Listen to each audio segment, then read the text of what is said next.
Então tá caindo de novo a minha gravação, então vai ficar de novo em duas, né? Eu vi que acabei falando demais, gente, e falei somente até a metade do nosso texto. Então, nós vamos agora, eu vou tentar resumir o máximo possível a parte do Império Médio e a invasão dos Hicsos.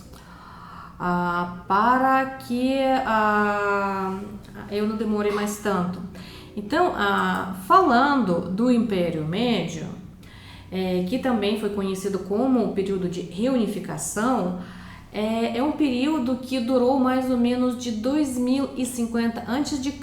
até 1710 a.C. Então, na verdade, é um grande período de tempo, é mais ou menos, quase 300 anos. E esse período, gente, ele é famoso pelo auge cultural no Egito. O Império Médio, ele vai começar mais ou menos no metade da 11ª dinastia. Os primeiros faraós, os primeiros reis da 11ª dinastia, eles governam somente Tebas e a região sul. No entanto, a partir do Mentutepe II, que sobe ao trono de Tebas em 2055, ele consegue conquistar Heracleópolis e desse modo ele acaba unindo o Egito do Sul e Egito do Norte sob o seu governo. Ele é famoso por comandar campanhas militares no sul, até a segunda catarata na Núbia. Porque essa região acabou conquistando a sua independência durante o período intermediário. Também ele restaurou o poder egípcio sobre a região asiática do Sinai, né? Que também estava perdido na época de Antigo Egito. Então, enfim, ele ocupando o trono e conseguindo unir, ele vai aumentar o seu poder, ele vai tentar restabelecer a fronteira do Egito Antigo. Dizem que, de acordo com as fontes, né, o reinado dele durou 51 anos e ele passou o trono para seu filho Mentutepe III. Esse reinou apenas por 12 anos. No entanto, ele também continuou as campanhas militares, é um rei guerreiro que continuou campanhas militares conquistando as regiões em torno do Egito Antigo e tentando dominar a nobreza, a aristocracia, que depois desse período intermediário ela já nunca mais voltou a ser somente os meros funcionários como era na época do Império Antigo. Depois da morte dele, ele foi sucedido pelo Mentutepe IV. No entanto, o nome dele muitas vezes é omitido de todas as listas antigas do rei do Egito. Tanto que o papiro de Turim, por exemplo, a nossa principal fonte, afirma que depois da morte de Mentutepe III, vieram 7 anos sem rei. No entanto, nós sabemos que depois começa a 12ª dinastia, cujo faraó, Amenemes I, provavelmente tomou o poder em função de um golpe, né, numa disputa dinástica. Então, com ele começa a 12ª dinastia do Médio Império. Esses faraós da 12ª dinastia, eles são famosos, eles deixaram bastante coisa, bastantes fontes históricas, principalmente literários, para nós. E eles são famosos justamente porque era um período quando os faraós tentavam restaurar a antiga a força, a antiga fama, antigo domínio daquele império antigo do Egito. Ficou meio redondo. Mas, de qualquer modo, por exemplo, Amenemés, o primeiro, ele trabalhou muito nessa questão política, tanto que, por exemplo, a profecia de Neferti, ela é datada justamente na época do seu reinado. É uma profecia que diz, que pretende ser como se fosse profecia de um oráculo ou de um sacerdote, do Império Antigo. Olha só que interessante, eles criam uma profecia no Médio Império como se ela fosse pronunciada na época do Império Antigo, que vai dizer que vão vir um rei surgindo do extremo sul do Egito para restaurar o reino após séculos de caos. Então, a 12ª dinastia, ela se coloca já politicamente falando na função da restauradora do Império Antigo, da restauradora do todo o Egito a partir daquele caos que estava acontecendo no período intermediário. Então, para fortalecer o seu poder, Amenemés, ele vai restabelecer a questão administrativa também. Ele vai modificar as fronteiras dos nomos, nomear e renomear nomarcas diretamente. Ele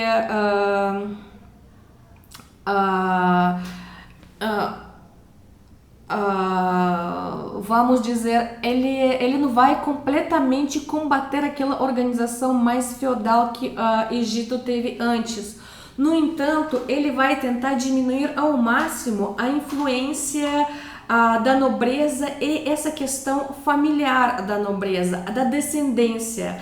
Então, ele vai tentar fazer com que as famílias que estão estabelecidas nos nomos, principalmente nos nomos distantes, não consigam mais manter esse seu poder e no futuro para que eles não consigam se separar. Mais ou menos em 20º ano do seu reinado, ele vai colocar seu filho, Sesostris, primeiro como corregente. A partir desse momento, ele vai estabelecer uma prática que vai ser usada durante o todo o Império Médio e também durante o Novo. Os faraós, a partir desse momento, vão coroar seus filhos, né, colocar seus filhos como corregentes, justamente para não surgir aquele problema após a morte de nomeação de um sucessor, que também é uma prática bastante interessante. A gente depois, muitos séculos depois, milênios depois, a gente vai ver a mesma prática, por exemplo, no Bizâncio. Então, é uma questão bastante interessante. Do mesmo modo, o Sesostris vai nomear o Amenemés II como corregente, e o reinado, por exemplo, de Amenemés, ele frequentemente é caracterizado como um grande e pacífico. É um reinado quando, do ponto de vista cultural, o Egito chega ao seu auge. Ele reina mais ou menos em torno de 40 anos, e tanto durante o reinado dele como durante o seu sucessor, Sesostris II, não existe nenhum tipo de registro sobre qualquer atividade militar nesse período. Parece que eles se concentram nas questões domésticas, por exemplo, na irrigação, na questão de reconstrução. Eles tentam, por exemplo, converter o oásis de Fayum numa faixa produtiva de terras agrícolas. Tanto que o Sesostris II, ele coloca sua pirâmide no local de Al-Lahun, perto da junção de Nilo e do principal canal de irrigação do Fayum. Quer dizer, apesar dele reinar apenas 15 anos, e por isso que várias construções dele ficaram incompletas, era um período quando a questão econômica, a questão produtiva do Egito estava acima das conquistas militares, que também mostra uma questão bastante interessante, que o poder, a glória de um monarca, a fama de um monarca, ela não depende mais tanto das suas conquistas militares. E a guerra, ela não se torna mais a principal atividade econômica. Então, é um exemplo bastante interessante para aquele período. O governo do Sesostris III foi o período de auge do Império Médio. Então, ele era, no entanto, um rei guerreiro. Então, ele próprio vai muitas vezes para o campo de batalha. E as suas principais campanhas militares vão justamente para o sul. Ele invade a Núbia, conquista uma boa parte, acaba submetendo os reis da Núbia ao poder do Egito e vai construir várias fortalezas. Mas, além das campanhas militares também, ele vai fazer também uma reforma administrativa. De acordo com as fontes, justamente durante o seu reinado, o poder dos nomarcos parece que está sendo caindo durante seu reinado permanentemente. E no final, alguns historiadores afirmam que o governo central acaba suprimindo o poder dos nomarcas.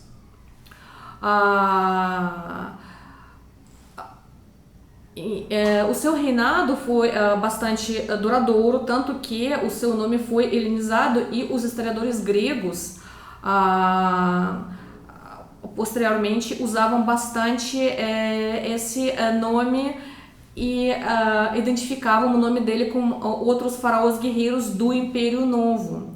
Na Núbia, apesar das conquistas, na Núbia, o Sesostris ele era adorado como um deus e patrono pelos colonos egípcios que vieram para lá, que foram migrar para lá a partir das guerras que ele promovia. Duração do seu reinado continua sendo uma quantidade dos anos desconhecida. Nós sabemos que no 19º ano do seu reinado, o seu filho, Amenemes III, ele começa a reinar ao lado do pai. No entanto, nós não sabemos quando o próprio Sesostris acaba falecendo. O Amenemes III, o reinado dele é considerado o auge da prosperidade econômica do Império Médio. Ele foi notável pelo grau em que o Egito explorou seus próprios recursos. Por exemplo, os acompanhamentos de mineração no Sinai, que antes eram usados somente como expedições, passaram a ser operados em regime semipermanente. Também construções de casa, isso foi evidenciado pela construção de casas, muros, até cemitérios locais. Existe 25 referências separadas de expedições de mineração no Sinai e 4 para expedições na Wadi Hamate, uma das quais tinha 2.000 trabalhadores. Então, ele também reforçou defesas de seu pai na Núbia, continuou o sistema de recuperação de terras de Fayum e depois de um reinado de 45 anos, ele foi sucedido pela Amenemes IV, cujo reinado de 9 anos, na verdade, já não tinha mais muitas fontes para a gente conhecê-lo.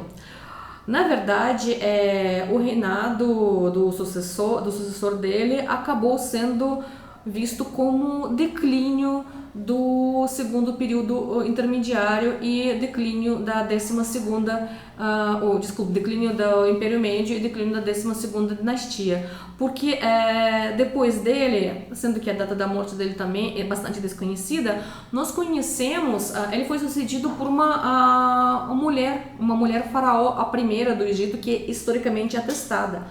a rainha que a gente estava falando antes, não havia registros históricos, tá, gente? Somente registros literários. Então, a Neferu Sebeke era a primeira mulher faraó do Egito historicamente atestada. Ela governou mais ou menos por 4 anos e, como parece, ela não tinha herdeiros. Quando ela morre, a 12ª dinastia chega a seu fim, assim como chega ao fim a Idade de Ouro do Império Médio. Algumas pessoas dizem também que a 13ª dinastia, alguma parte, pelo menos os primeiros faraós dela, podem também ainda pertencer à época do Império Médio. Porém, é difícil chamar a 13ª dinastia de dinastia, e alguns historiadores discordam desse nome, porque a maioria dos reis, e desde os primeiros dessa dinastia, eles não estavam relacionados, não tinham nenhuma relação de parentesco. E também os nomes desses reis e a vida curta deles, que aparecem em alguns monumentos ou grafitos, e a ordem de sucessão também, que nós conhecemos a partir do cânone de Turim, não sejam muito confiáveis também.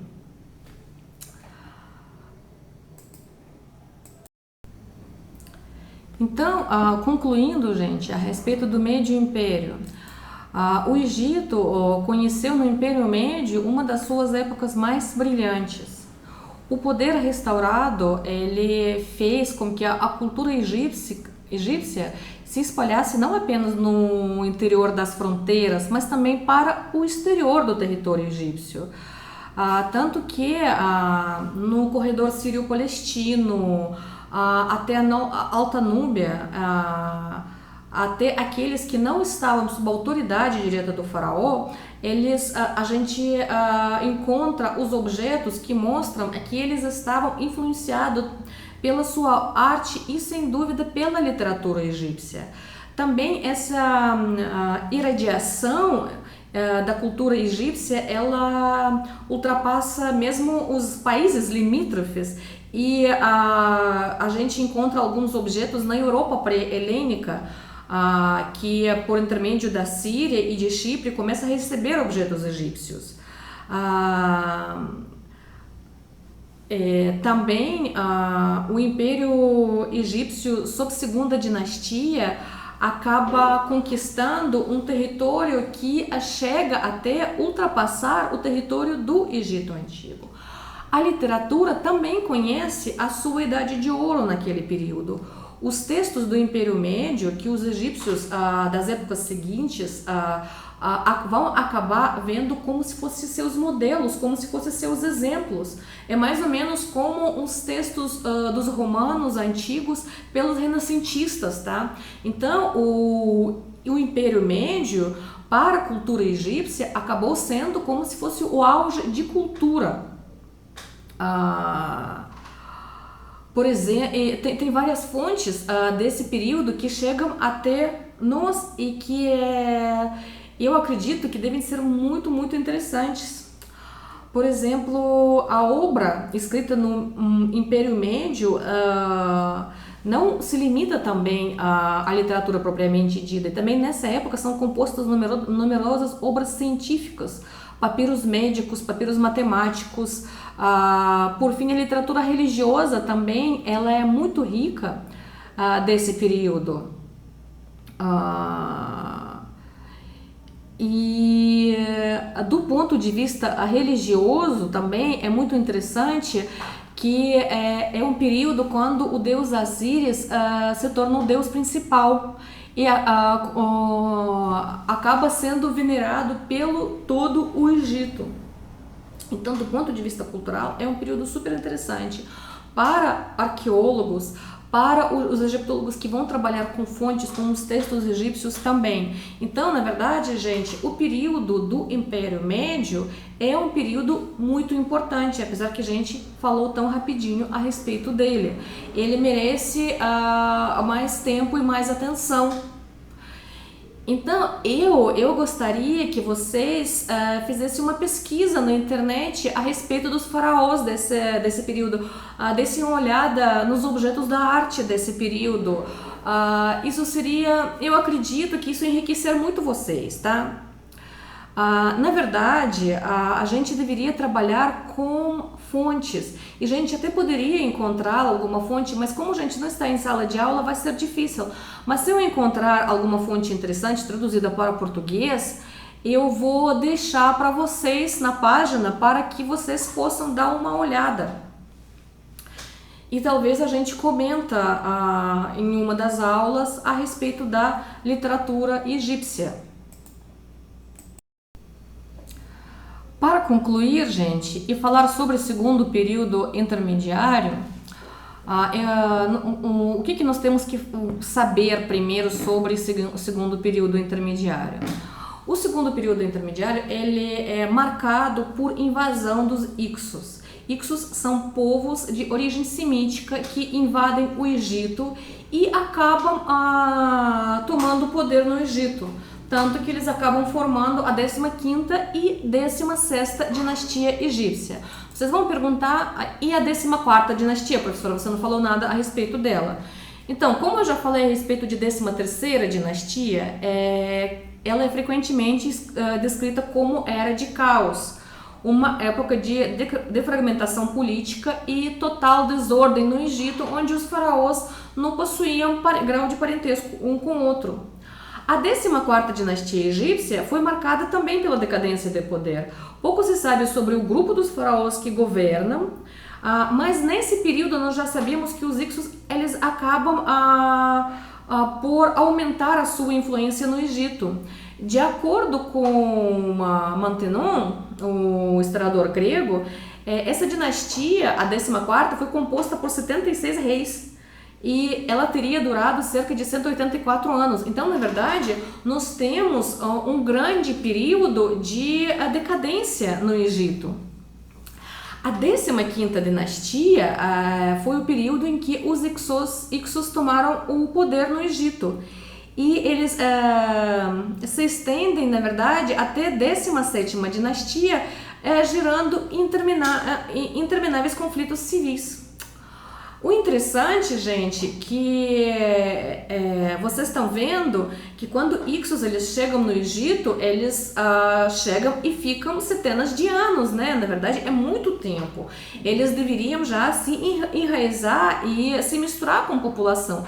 No entanto, isso não acontece. Eles sempre são vistos como estrangeiros e como dominadores durante todo esse tempo. Essa é uma questão bastante interessante, né? 300 anos é muito tempo, né? Eu lembro que na primeira aula, eu não lembro quem mais, mas uma aluna perguntou se a gente vai ver essa questão judaica dos hebreus no Egito Antigo. Então, provavelmente, os hebreus que vêm no Egito, existem algumas teorias, a gente não tem nenhuma fonte que comprova, mas tem historiadores que trabalham com essa teoria, né?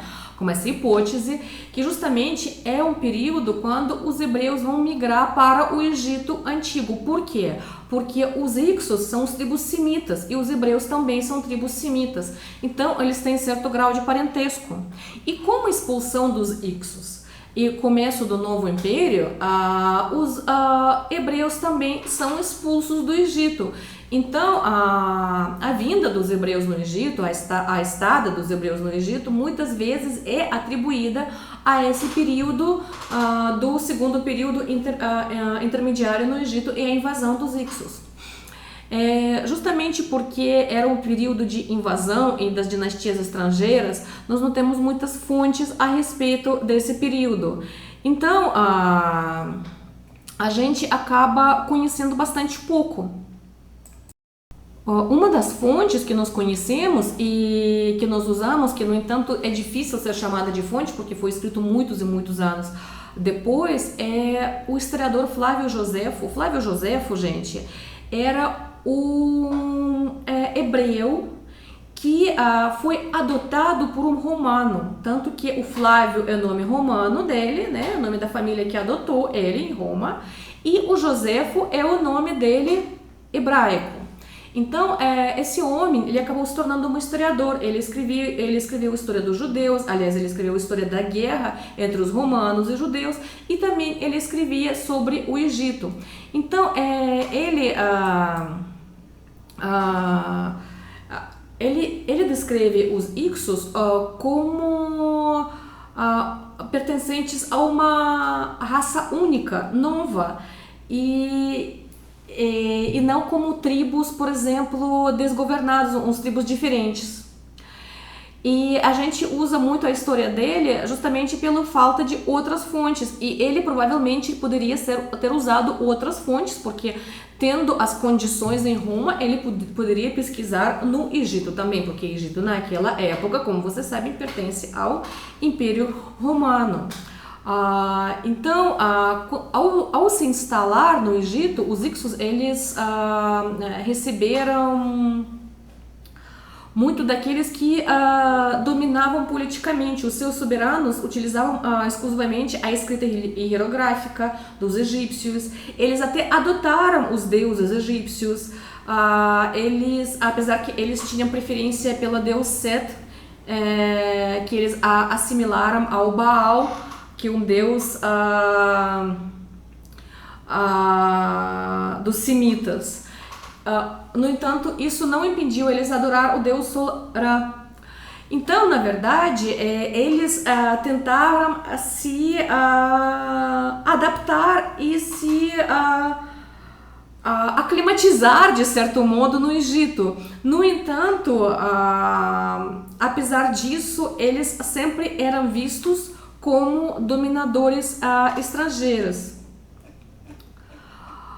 E o fim do seu domínio, ele chega mais ou menos no século XVI a.C., quando começa o Império Novo, mas é um tema para a nossa aula que vem, e a gente vai trabalhar a respeito disso na nossa próxima aula. Eu espero que eu consegui esclarecer mais ou menos para vocês como é que as coisas aconteceram. E, gente, por favor, leiam o texto e fazem as suas pesquisas próprias, já que nós não estamos em sala de aula, não estamos conversando a respeito, porque é bastante interessante esse tema. E eu espero vocês semana que vem.